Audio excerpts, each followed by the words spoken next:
Friends, welcome to my channel. तो आज की वीडियो में हम लोग देखने वाले हैं बायो के कुछ इंपॉर्टेंट क्वेश्चन जो पेपर में पूछे गए हैं। तो पहला क्वेश्चन है, निम्नलिखित पदार्थों में से किसकी आवश्यकता शरीर में अस्थि निर्माण के लिए नहीं है। तो यहाँ पे आप देख सकते हैं, यहाँ पे एक क्वेश्चन दिया है कि मानव शरीर की सबसे बड़ी ग्रंथि कौन सी है। तो यकृत है। इन सारे क्वेश्चनों को हम लोग पहली क्लास में डिस्कशन, इससे पहले वाली क्लास में डिस्कशन कर चुके हैं। तो उस क्लासेस को नहीं देखे तो आप प्ले लिस्ट में जाइए, जरूर देखिएगा। तो चलिए इसका आंसर देखिए क्या होता है। ऑप्शन क्या दिया है, कैल्शियम, फास्फोरस, विटामिन, सोडियम। तो यहाँ पे सही हो जाएगा ऑप्शन डी, सोडियम। मानव शरीर में नस आवेग के संचरण हेतु निम्नलिखित में से किन दो खनिजों का उपयोग होता है। तो यहाँ पे पोटेशियम और आयोडीन, आयरन और फास्फोरस, सल्फर और सोडियम, तो सोडियम और पोटेशियम। अगला क्वेश्चन देखिए, यहाँ पे मिलान करना है। तो देखिए उरोस्थी, जो कोलेरा बोन, यहाँ पे नी कैप और शोल्डर ब्लेड। यहाँ पे देखिए क्या आप लोग का सही हो जाता है। तो यहाँ पे देखिए आप पटेला कहाँ पे पाई जाता है। देखिए यहाँ पे पूछा गया है कि कौन सी हड्डी कहाँ पाई जाती है। तो देखिए उरोस यानी ब्रेस्ट बोन आप लोग के स्टर्नम में पाई जाती है। कॉलर बोन यानी कॉलर बोन आप लोग का सही हो जाता है ऑप्शन ए यानी क्लविकल होती है। अगला है नी कैप, नी कैप आप लोग का पाया जाता है पटेला में। और शोल्डर बोन पाया जाता है स्कैपुला में। तो यहाँ पे सही ऑप्शन हो जाएगा ऑप्शन डी। अगला क्वेश्चन देखिए, सूची तथा यहाँ पे भी सम्मिलित करना है मलेरिया, फाइलेरिया, एंजीफाइलेटिस, ल्यूकीमिया, रक्त कोशिकाएं। तो यहाँ पे देखिए आपका सही ऑप्शन होता है, यहाँ पे भी मिलान ही करना। क्या पूछा गया है, नीचे दिए गए कूट से सही उत्तर चुनिए। तो यहाँ पे मलेरिया, बौने में अस्थि मज्जा, फाइलेरिया मस्तिष्क, एंजीफाइलेटिस मांसपेशियां, ल्यूकीमिया लसिका ग्रंथि। तो यहाँ पे देखिए आप लोग का सही हो जाता है।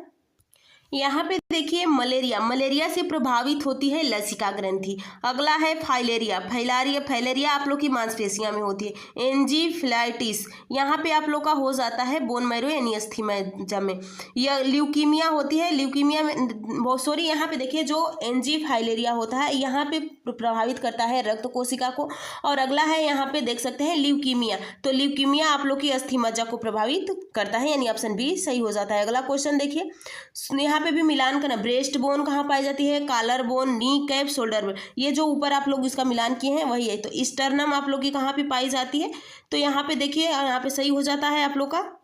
इसको अभी आप लोगों ने ऊपर देखा है। तो यहाँ पे आप लोग का ब्रेस्ट बोन स्टर्नम हो जाती है, कॉलर बोन यहाँ पे कैल्विकल हो जाती है, नी कैप पेटेला यानी आपके घुटनों में पाई जाती है, और शोल्डर ब्लेड यहाँ पे हो जाता है स्कैपुला। तो यहाँ पे आप लोग का सही हो जाता है, यहाँ पे देख सकते हैं ऑप्शन सी। अगला क्वेश्चन देखिए, मनुष्य के फेफड़े में कितने भाग होते हैं। तो 4 भाग होते हैं। शुक्राणुओं के किस भाग में माइटोकॉन्ड्रिया पाया जाता है। तो नाभिक में, अग्रपिंड में, मध्य भाग में, पूंछ या कशाभिका में। तो ऑप्शन सी हो जाता है, मध्य भाग में ही माइटोकॉन्ड्रिया पाया जाता है। अगला देखिए, निम्न में से कौन सा उपापचयी अपशिष्ट के उत्सर्जन के लिए एटीपी आवश्यक नहीं है। तो यूरिया एसिड, यूरिया, ग्वानिन और अमोनिया। तो यहाँ पे सही हो जाता है यूरिक एसिड। अगला क्वेश्चन देखिए, शरीर में प्लेटलेट्स के उत्पादन का नियंत्रण करता है एराइथ्रोपोइटिन, थ्रोम्बोपोइटिन, प्लाज्मिड, हिपेरिन। तो यहाँ पे सही हो जाता है ऑप्शन बी, थ्रोम्बोपोइटिन। अगला देखिए, फाइब्रोनोजेन का संश्लेषण किसमें होता है। तो लीवर में होता है फाइब्रोनोजेन का संश्लेषण।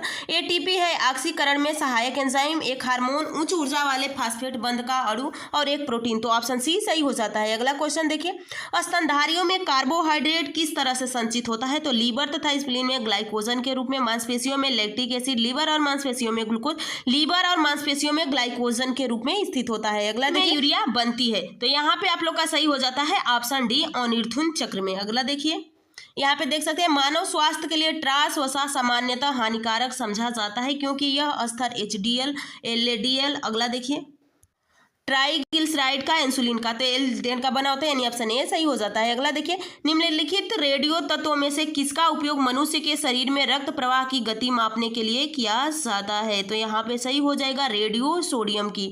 अगला यहाँ पे भी मिलान करने का के लिए दिया है। तो यहाँ पे आप देख सकते हैं कि कार्बोहाइड्रेट, उपापचयी, बीटा ऑक्सीकरण, वासीय अम्ल ऑक्सीकरण, इंसुलिन, केरेटिन, प्रतिस्कंदन और हिपेरिन वाले यहाँ पे आप मिलान कर सकते हैं। अगला क्वेश्चन देखिए, ऑप्शन डी सही हो जाता है। मानव शरीर के भीतर भाग में रोग की पहचान की जाती है कार्डियोग्राफ से, एंडोस्कोप द्वारा, जायरोस्कोप द्वारा, स्टेथोस्कोप द्वारा। तो सही ऑप्शन हो जाता है एंडोस्कोप द्वारा। अगला देखिए, शारीरिक क्रियाकलापों का व्यायाम के दौरान ग्लूकोज या ऊर्जा की खपत अत्यधिक बढ़ जाती है, इसका कारण होता है। तो ऑप्शन सी सही हो जाता है, ऑक्सीजन की ऋण यानी ऑक्सीजन की कमी हो जाती है।